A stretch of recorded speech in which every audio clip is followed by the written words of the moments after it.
Hello everybody, my name is Alan, welcome you guys back to another video. Today's video, we are talking about the 2018 Ferrari seat. Now, if you saw my last video talking around this range about the 2018 predictions video, this is just going a little bit more in depth on the 5-6 drivers who have any chance of getting the seat if Kimi Räikkönen does decide to retire or if he is forced to retire. So yeah, let's get started.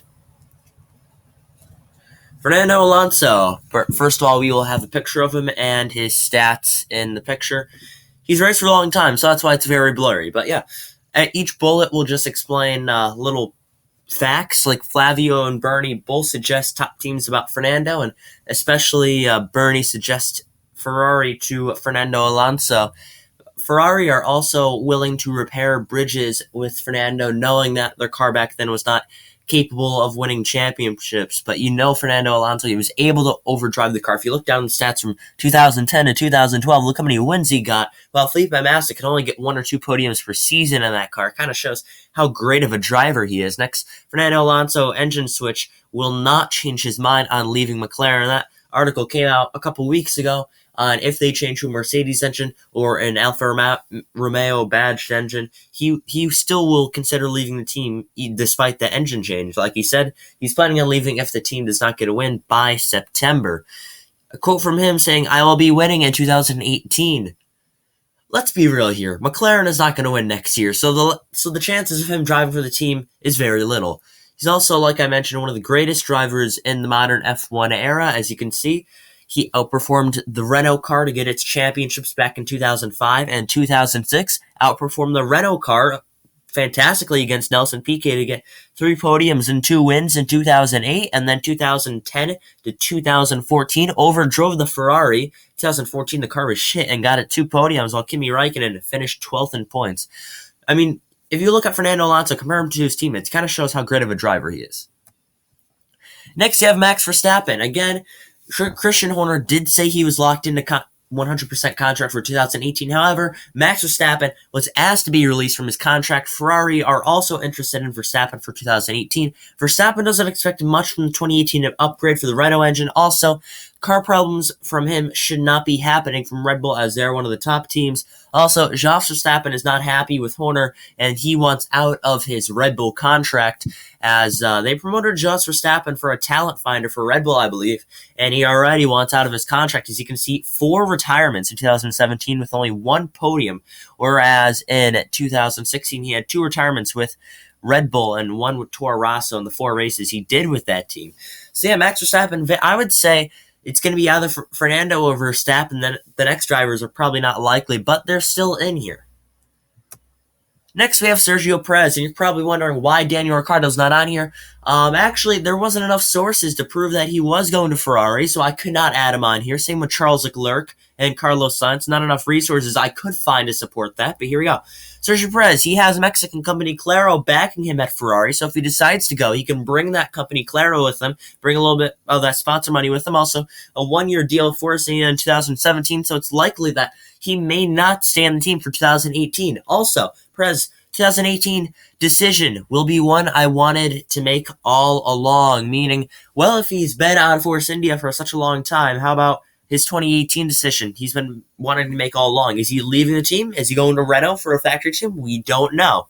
Also, for Sergio Perez, he's outdriven Force India cars to podiums. Like 2016, he did it twice at Baku and Monaco.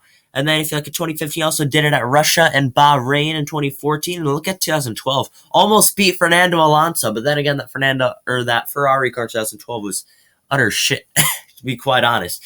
Antonio Perez, which is his father, says Perez will drive for Ferrari very, very soon, as they've been talking to the guys at Scuderia Ferrari back then, and they are confident that Perez can drive for the team back then. However, the only thing that holds him back is his McLaren stint. I kind of shunned him away from any top team, but also teammate Ocon, too much for Perez, and he was also part of the Ferrari Driver Academy. If you did not know that, here we go. We have Romain Grosjean. Articles from him. He feels very, very suitable to drive the Ferrari. He has F1 experience since 2009, so that may come in to help him. He signed with Haas, which is a partner team with Ferrari. They have a Ferrari engine. for pace-wise, yeah, he's outperforming his teammate also. He used to be teammates with Raikkonen, so if he fills in the Ferrari seat, I would not be surprised to see Raikkonen mentoring him at Ferrari. Not surprised at all. And also, he said, anything can happen, says optimistic Grosjean. That was a headline I saw for an article. And the funny thing that I found about that is last year with Mercedes, when Rosberg retired, you saw someone in a lower tier team that has a Mercedes engine, and nobody expected Bottas until he got called up. Now here we go, Romain Grosjean. If Kimi Raikkonen retires, someone in a lower tier Ferrari team, and nobody expects him to get called up. My prediction is maybe it could happen, maybe not. But Romain Grosjean is in a good position. He's 31 years old, and maybe a little bit too old for Formula One. He's past his prime, but hey, put him in the Ferrari seat and he could be a second driver. He also, like I said, compare him to Valtteri Bottas. Next, we have Antonio Giovinazzi, the last driver. Ex-Ferrari boss wants Antonio to replace Kimi Raikkonen.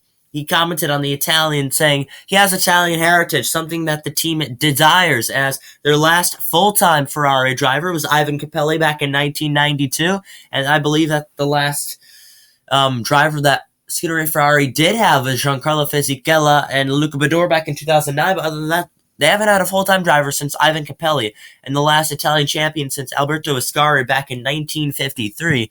He's also a part of the Ferrari Driver Academy, and if you're confused by the stats, the top one is Formula 3, and the bottom one is his one-year-only GP2 championship year with Prema.